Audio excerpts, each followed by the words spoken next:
This week's episode of EWA Radio is sponsored by the Collaborative for Student Success. EWA retains all editorial control over the content of this podcast.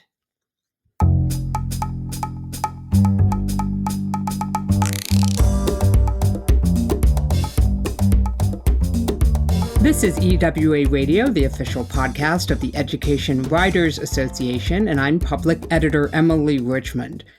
The National Awards for Education Reporting recognizes the country's best education beat reporter with the Moskowitz Prize.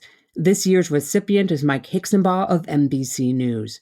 His prize-winning work in 2022 included an investigation of a Christian cell phone company bankrolling conservative school board members, an exclusive interview with a teacher who survived the Uvalde school shooting, and a deeply reported narrative on the heavy price paid by a Black girl who responded with physical force after months of racial taunts and harassment by classmates at her Texas high school. Mike Hixenbaugh, welcome to EWA Radio. Well, thank you so much for having me on. This is exciting. I'm very interested in how varied a career you've had in terms of places you've lived and reported from and the beats that you've held. You've also worked in a wide range of newsrooms. I'm wondering what you've taken away from some of those jobs that stick with you right now. For example, covering the military for the Virginian Pilot or county government in Phil, North Carolina. Yeah, well, I feel like I've been all over the place. And it's funny because as we're speaking, I have boxes packed up. I'm getting ready to move to Washington, D.C. And so you talk about, I left Ohio and I reported on local cops and crime and zoning matters in a small town in North Carolina. I reported on the military in Virginia and mostly for small newspapers. And the thing that was really drove me through all of these beats that is kind of like the unifying thing across all of the subjects I've covered. I've looked for stories that have a strong human narrative that make people feel something. I've always wanted to elevate stories that maybe get overlooked, and then also to find cases where we can tell those powerful stories while also holding systems or powerful people or politicians accountable for their actions. You mentioned, I've been all over the place. At one point, when I left North Carolina, I took a job at the Virginian Pilot to cover the Virginia Beach school system. And so I, many years ago, was actually an education reporter on a very explicit education beat. What stands out from that experience was how sometimes editors in newsrooms think little of education reporting. And there was a lot of messaging, it felt like, at that time that you really want to work hard to get off of the education beat onto a more exciting beat. And I ended up, leaving to cover the military at the time. But my career's taken me full circle where now I'm just like, I'm telling everybody everywhere that the most interesting and compelling stories in America right now are in schools and at school board meetings. And everyone should be thinking about how these issues are impacting their communities. Well, it's something that I talk about all the time, especially in my role as public editor, having covered a lot of different beats such as you, but then drilling down and specializing in education. It's the only beat that touches every other beat, where you can make a case or an argument if you want to do a story on criminal justice or sports or business or politics or healthcare or mental health or, federal government. You can find a way into that discussion going through the door that opens with education. Yeah, that's a really great point. And I think it's part of what's driving my coverage now. What's drawn me to this is, I think I mentioned this at EWA during the award ceremony, but in these last few years, I've done a lot of reporting that's connected to education, but I hadn't thought of myself as an education beat reporter. I've been just looking at the national political landscape and realizing very early, I guess, in 2020, and especially in 2021, that what you just said, that the things that are affecting America right now in communities, especially in suburban communities like the one I was living in at the time, those issues are all kind of landing and intersecting in the schools. And the thing that I had to learn actually is that it's always been that way. It just is very acute at this moment in our history, I guess. What makes an education story a story for you and for NBC News? Well, for me, again, I don't have the official title of education beat reporter at NBC. So for the past few years, again, like I said, with kind of the rise of these quote unquote culture wars at schools, I just set out to find stories that reveal how those political fights are affecting real people, kids, teachers. And so, like, getting past the, someone's yelling at a school board meeting or politicians making this claim type stories, and finding real examples of, okay, inside this classroom, this is what happened to this teacher's life. And this is how it's shaping this child in real life. And finding ways to, through individual stories, reveal a piece of what's happening in America. That leaves out so many important big education stories that don't meet the definition of what I've been looking for. But fortunately, NBC has other reporters who are also looking at disparities in school discipline. My colleague Erin Einhorn is working on a project now. We've done lots of stories on, learning loss and all these other big topics. But again, for me, that intersection of this national moment we're in and in how it affects individuals in their own lives. Let's talk for a minute about the entries that you submitted for the Moskowitz Prize in the EWA Awards. And let's talk about your reporting in the wake of the shooting in Uvalde, Texas. Many national journalists descended on the town in the wake of the horrific shooting about a year ago, which claimed the lives of 19 students and 2 teachers at Robb Elementary. It also injured 17 more. What spurred your decision to break off from the pack and try to find staff versus focusing on the families? God, a sense of shame. For anyone who's ever covered one of these events, especially when there's big national attention, this will be familiar to them. There was just I drove down there the night of the shooting, and already then there was just roving packs of journalists descending on these victims' houses as the news was breaking of, who all was injured or killed. And after just kind of being in that mix for a little bit and feeling the pressure from that just exists in journalism from, that we put on ourselves or from editors, that I need to find a story that elevates what's happening here. And I just couldn't go knock on any more doors of grieving parents. I just didn't want to be a part of it because I was just seeing how many people were already doing that. And so I worked with my editor, Susan Carroll, to figure out who all the 4th grade teachers were who would have been on that floor. And she helped background some of them. And I just went and started knocking on a couple of doors. The first teacher I reached politely said, no, thank you. But the second one, when I walked up to the door, I could tell that she'd been crying, and she agreed to talk with me. And that was kind of my thinking was like, I just want to find somebody who's like one rung removed from having to bury their child this week. That it did it selfishly for myself in some ways. I didn't want to talk to those parents right then. I can appreciate what you're saying in terms of obviously the emotional toll that it takes on reporters to do this work. We're certainly not comparing it in any way to the grievous toll it's taking on the survivors and the victims and their families and their loved ones and the people closest to that inner circle. But it's tricky, right? Because on the one hand, I want to praise your shoe leather reporting. On the other, I'm increasingly aware how fraught it's become for reporters to go door to door and increasingly dangerous. Yeah. In this case, even knocking on the teacher's door, I can tell you my approach went something like, hello, I'm sorry that I'm here. I'm a reporter for NBC News. I'm here to try to tell the story about what happened at this school. If you want me to leave, please tell me now. That was literally like how I kind of was leading into this, because I don't want to, I've taken DART Center trainings on trauma-informed reporting, and I know that these people are struggling. I don't want to manipulate them in any way or try to convince them to talk to me. And in this case, the teacher, I could tell that she wanted to get something off her chest. And so we spent, 30 minutes there talking, and we've stayed in touch a little bit since then. And what I did is that for that story, I talked with her 30 minutes about what she experienced. I ran to I think the Uvalde library or maybe McDonald's, I can't remember, and spent 40 minutes writing her words down. And we hit publish on a story that I guess at the time was kind of the first teacher account of what happened inside the classroom. And what stands out to me from it And why in the end, I'm glad I went and that I knocked on her door and that I inconvenienced her is that one of the things she told me was like, teachers have been so villainized in the past few years in this country, and all she could think about was when the shooting was going on and she was hiding in her classroom was, these are my kids too, and I want to keep them safe. I love them too.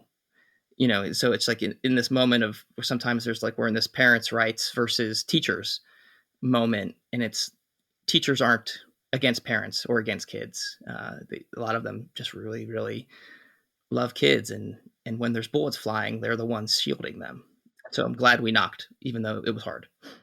I'm glad you knocked too, and for two reasons. One, well, first of all, let me say that the Dart Center for Journalism and Trauma at Columbia University have been great friends to EWA, and I'm so glad to hear their terrific training had meaning for you and was helpful during this difficult time. Second of all, there was an immediacy to your story that captured this teacher's pain, her fear, and her loss that I do think is the essence of breaking news journalism that we do and why it has value. And I just don't know what the story would have been if you had reached her at a different moment. You captured her at that moment where it's really resonated and powerful. And so I am glad that you knocked as well. And I'm grateful to her for speaking with you. It was very brave. You also detailed in your Moskowitz Prize package a harrowing account of Autumn. She was an African-American girl at Slayton High School, a small town near Lubbock, Texas. How did that story wind up on your desk? In that case, that was a civil rights lawyer who'd been working on that case reached out to me. She'd followed some of my earlier coverage in the town of Southlake around these issues of the way schools are now addressing racism in public schools, or I guess maybe in some cases not addressing it. And she reached out to me with the story. And at this stage, because of the reporting I've done, I'm getting those kinds of messages a lot. And we're not able to do the overwhelming majority of these stories. And when we get those tips, 9 times out of 10, I'm finding a local reporter and saying, hey, would you be interested in this? Can you reach out? Because I don't want the stories to go untold. We just can't tell everyone. But in this case, what stood out to me about this story that made me want to follow through on it was it felt like a striking example of what's at stake as schools are rolling back educational programs dealing with racism and racial harassment. And so in this case, you have a Black student, who is attending a mostly white and Hispanic school, very few other Black students. And on a near daily basis, she's hearing the N-word and kids using the N-word. And, as we went through her record and the things she and her mother documented, we were able to verify that she had repeatedly complained to the school and the principal about these issues. And each time the school had this policy that, like, if a kid uses a racial slur, they get like a 3-day in-school suspension at most. And there's no like escalation for repeat offenses. And so Autumn, who was like a straight A student, finally was like, I can't take this anymore. And so a kid who kept using the N-word over and over again in gym class did it again. And kids were recording as she just started yelling, stop saying that word. And she started hitting him. This is when school discipline kicked in, not everything leading up to that. It was once she lashed out, and they hit her with the most extreme possible discipline, which was an out-of-school suspension to an alternative educational program. It sent her into depression. She fought to try to stay at the school. They would not allow it, and it led to suicidal thoughts.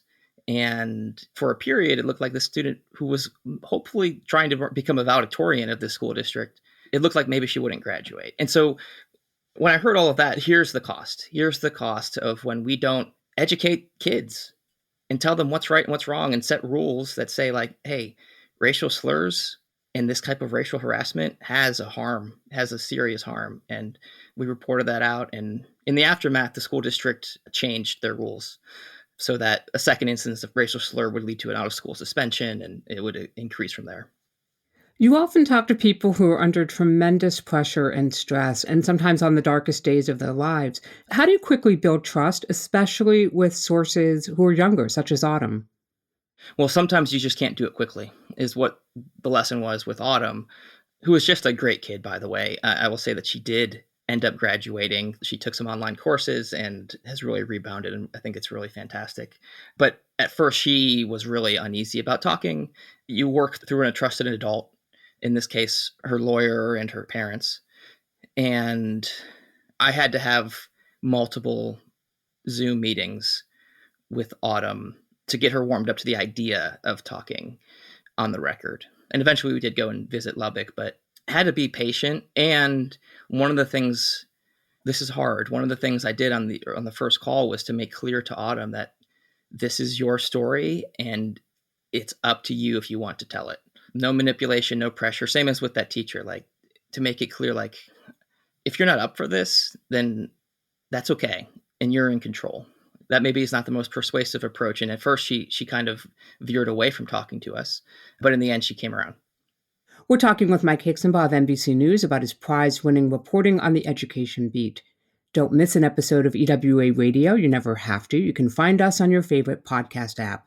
You can also join the Collaborative for Student Success this year on the Route K-12 podcast, where Director Jim Cowan travels the country showcasing the way federal recovery funds are reshaping schools. Guests include education commissioners, district superintendents, teachers, parents, and other folks who are helping to shape the future of schools. Listen in to hear insights and information that could help improve education where you live, and hopefully have some fun along the way. Look out for new episodes of the Route K-12 Exploring Education Recovery podcast wherever you listen to your favorite podcasts. Mike, I want to find out a little bit more about you. Did you always want to be a journalist? No, I so stumbled into this. I kind of didn't have a direction coming out of high school. I went to a very small high school in Ohio, and there wasn't a ton of guidance counseling and path guidance counselors there. I kind of at the last minute applied for a nearby state university in Akron, Ohio, and signed up for a communications degree with the goal of I decided I was going to be a sports writer. I was really into sports back then, and I thought that sounded fun.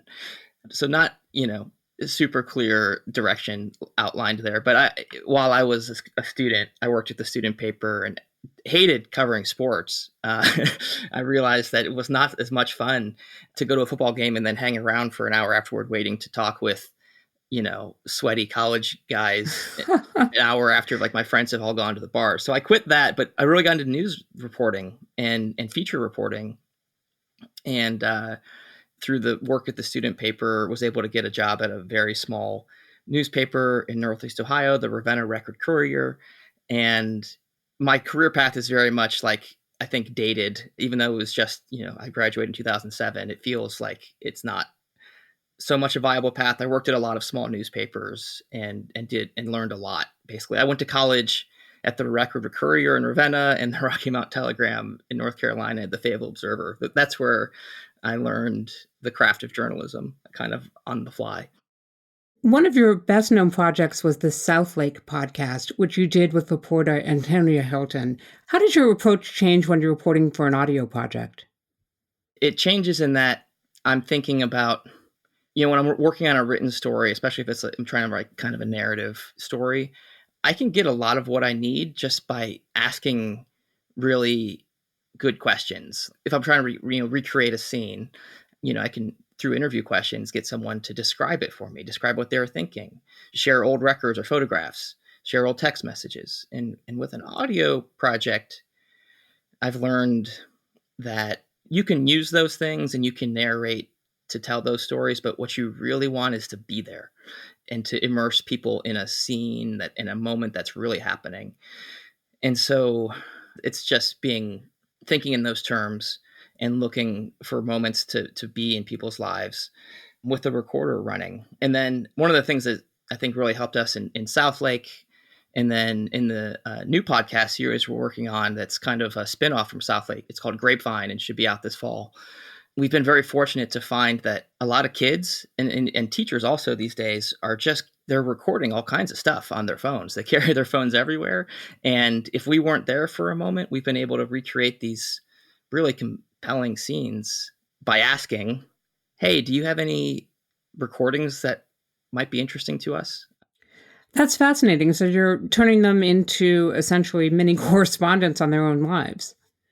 Yeah. You have to be a little bit careful because, the lawyers don't want you to go around telling people, will you record this? But what we found is, for all kinds of reasons, people are already recording these really important interactions. We had in the Southlake podcast, we had two different students who, before we'd even met them, had recorded interactions with their principal. One in an incident dealing with racial harassment by a classmate, another dealing with anti-trans, anti-LGBTQ harassment from classmates. And in both cases, the audio of how the principal bumbled his way through those interactions was so revealing. And we got those only because in the midst of interviewing these kids, we asked that question and it was like, oh my God, you did record. And since then, because of all of the tension in education right now, teachers are hitting record on their phones during school administration meetings or sit downs with their administrators during trainings on what books need to get banned. And they're doing that just like a protection to protect themselves. But in our audio projects, it's been so illuminating to like, we're inside the school. The school won't invite us into these spaces, but we're there anyway because these educators have documented it. You've mentioned, of course, that you are not technically an education beat reporter, but at least for the next year, you have bragging rights as the nation's best education beat reporter. So I'd love to get some tips from you for folks who may be inspired by your reporting and want to help it inform their own work. What are some of your best practices when it comes to investigative reporting? Are you filing open records requests every week and just hoping something's going to catch? I need to be better about that. There's so many instances where I catch wind of something or I see a news item when I think there's a story behind that and I should file a records request. And maybe one time out of 6, I actually follow through and do it. For me, I've had more luck by just asking good questions of people who are really committed to their school districts. Every community in the country has these people who, they're mostly parents, who watchdog their schools like journalists. And I've learned this, that a lot of times there's a limit to what you can get from a public records request to the school district. But some of these folks, if you can get connected in with their, maybe we used to call these folks gadflies. They show up at every school board meeting. They're really plugged in. They talk to everybody. They have a perspective. And so they're doing this for a reason. But I'm thinking of a mom in Southlake and in some other places who, when I first got started reporting on the controversies there, the most fruitful thing I did as a reporter was ask, what have you learned? What documents have you discovered? And I've really come to, in education reporting, realize that it's great to put in your records request for like district communication and look for those types of things. But human sources have been, for me, far more fruitful. So developing those sources and letting folks who are even more plugged in than I could ever dream of being in these communities help uncover what's happening. What are 3 things you always have in your reporter's backpack? Oh, that's such a good question. But also, I do so much of my reporting now because even when I'm reporting for a written article, I'm thinking, I've now learned that sometimes these things turn into audio projects and I don't even anticipate it. So I do so much of my reporting now is recording on my phone with Otter or a transcription app, and then using another device to like capture photos of scenes I want to describe or video. So my bag always has a notebook and pen and pens, and pencils in case it's raining, because sometimes the pens won't work, and an external recording device because I've gotten so much into audio reporting. But the truth is the notebooks come out, and I'll make some notes here about my perception of something in a moment so I can document that. But God, with the technology, I feel like I'm just walking around with my phone out a lot of the times. When I was a beat reporter, one thing I always had in my car was a change of shoes. I always had a pair of running shoes in the trunk, just in case I was out there for a long day. You keep anything in the back of the car for those road trips? Well, I live in Houston. I have a whole raincoats in there, and I have, backup battery source for my phone. The other thing I carry with me because of long days is I'm getting older. It's a bottle of Motrin everywhere I go. I got to have that because, after, sometimes these school board meetings, will be 6-7 hours long. And so you got to be ready. Absolutely. We talked a little bit about the idea of younger, greener reporters being assigned to the education beat almost by trial by fire, in which they're supposed to work their way out of that. But I think thankfully some of that perception is changing over the years, and there is a lot more respect for the beat than there was. And I'm wondering, if a brand new reporter arrived in your newsroom, told you they had just been assigned to the education beat, what would be your advice for them? I would tell them a lot of it's the same advice I give to any reporter, which is to be curious, to not overlook your own perceptions and things you notice. I mean, so much of my reporting on education has stemmed from me talking to my neighbors and hearing what they were experiencing in schools in Houston. Even though I never reported on their issues, it just kind of helped unlock my understanding of what's going on. And yeah, the other thing is, like, I know that when I went to work for the Virginian Pilot, that mentality was alive and well, that education beat is something to escape from. And that was back in 2011, 2010. But like I said, my advice to them would be to think about your beat in a big way, like you had talked about earlier, that it's not just transcribing school board meetings and writing about test scores, but that all different aspects of society, from the child welfare system to school discipline and justice and issues of poverty and the biggest political stories of our current time, are all kind of in your hands. And so to lean into that and to understand that you actually have a really great job and a great opportunity. Mike Hixenbaugh is senior investigative reporter for NBC News, who frequently finds himself, we're very glad to say, on the education beat. And he is this year's winner of the Moskowitz Prize for Best Education Beat Reporting in the EWA National Awards. Mike, thank you for making time for EWA Radio. Thank you so much for having me. And that wraps up another episode for us. If there's a story or reporter you want to learn more about, drop us a line with radio@ewa.org. The mission of the Education Writers Association is to strengthen the community of education journalists and improve the quality of education coverage. For 75 years, EWA has helped reporters get the story right. Have a great week, take good care of yourselves, and thank you for listening.